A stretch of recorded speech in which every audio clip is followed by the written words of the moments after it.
Icon star Allu Arjun నటించిన Pushpa 2 cinema ఇప్పటి వరకు 1800 కోట్ల వరకు వసూలు చేసింది. ఇప్పుడిప్పుడే కొంచెం కలెక్షన్లు నెమ్మదిస్తున్నాయి. సంక్రాంతికి కొత్త సినిమాలు రాబోతుండటంతో దీని హవా తగ్గే అవకాశం ఉంది. ఈ సినిమా ఇంతవరకు 1800 కోట్లు రాబట్టినప్పటికీ ఇతర ప్రాంతాల్లో మాత్రం కనీసం బ్రేక్ ఈవెన్ కూడా సాధించకపోవడం విశేషం. సినిమాను భారీ ధరకు నిర్మాతలు అమ్మడమే ఇందుకు కారణం. పుష్ప 1 లాగానే తెలుగులో కొన్ని ప్రాంతాల్లో ఈ సినిమా ఫ్లాప్ గా నిలుస్తోంది. బిజీగా గడుపుతున్న లైఫ్ లో చిన్న బ్రేక్ తీసుకుని ఫ్యామిలీ మరియు ఫ్రెండ్స్ తో ఎంజాయ్ చేయాలి అనుకుంటున్నారా? అయితే వెంటనే ఆర్మీ వెకేషన్స్ ప్రైవేట్ లిమిటెడ్ ని సంప్రదించండి. వీరి దగ్గర సరికొత్త ఆఫర్స్ మరియు స్పెషల్ ప్యాకేజెస్ ఉన్నాయి. మరిన్ని డీటెయిల్స్ కోసం సంప్రదించండి 7997979960 అలాగే 61. టికెట్ ధరలు అధికంగా ఉండడంతో తెలుగు ప్రేక్షకులెవరూ అనుకున్న స్థాయిలో థియేటర్స్ కి రాలేదు. బ్లాక్ బాస్టర్ టాక్ తెచ్చుకున్న సినిమా ఫ్లాప్ అవ్వడం ఏంటి అని సినీ ప్రియులతో పాటు బన్నీ ఫ్యాన్స్ కూడా ఆశ్చర్యపోతున్నారు. 2 తెలుగు రాష్ట్రాల్లో నైజాం ప్రాంతం మినహా ఏ ప్రాంతంలోనూ ఈ సినిమాకి ఇంకా డబ్బులు రాలేదు. సీడెడ్, కృష్ణా, గుంటూరు, ఉత్తరాంధ్ర, నెల్లూరు ఏరియాలో ఇంకా బ్రేక్ ఈవెన్ చేరుకోలేదని తెలుస్తోంది.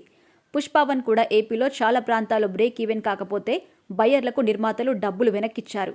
ఈసారి కూడా అదే జరుగుతుందా అనే సందేహం కలుగుతోంది. అయితే ఈ సినిమా కర్ణాటకలో మాత్రం మంచి వసూలు తెచ్చుకుంది. హిందీ గురించి చెప్పాల్సిన అవసరమే లేదు. ఈ సినిమా ఉత్తరాది రాష్ట్రాల్లో సూపర్ హిట్ గా నిలిచి త్వరలోనే 1000 కోట్లు కొల్లగొట్టబోతోంది అని మంచి టాక్ తెచ్చుకున్న ఉత్తర అమెరికాలో కూడా ఈ సినిమా బ్రేక్ ఈవెన్ అవ్వలేదు. మొత్తంగా చూస్తే ఒక్క బాలీవుడ్ మినహా ఈ సినిమాకి అన్ని చోట్ల నష్టాలు సంభవించే అవకాశం ఉంది అంటున్నారు. బన్నీకి మంచి క్రేజ్ ఉన్న కేరళలో కూడా సినిమా ఫ్లాప్ అయింది. తమిళనాడులో బ్రేక్ ఈవెన్ ను ఆమడ దూరంలో ఉంది.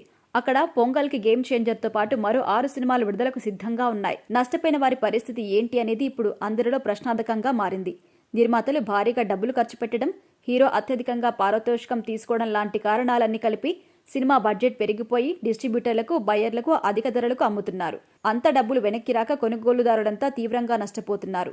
మార్కెట్ సామర్థ్యాన్ని బట్టి సినిమా అమ్మకాలు, కొనుగోలు జరగాలని, అలా కాకుండా అయితే ఇలాగే జరుగుతుందని సినిమా విశ్లేషకులు భావిస్తున్నారు.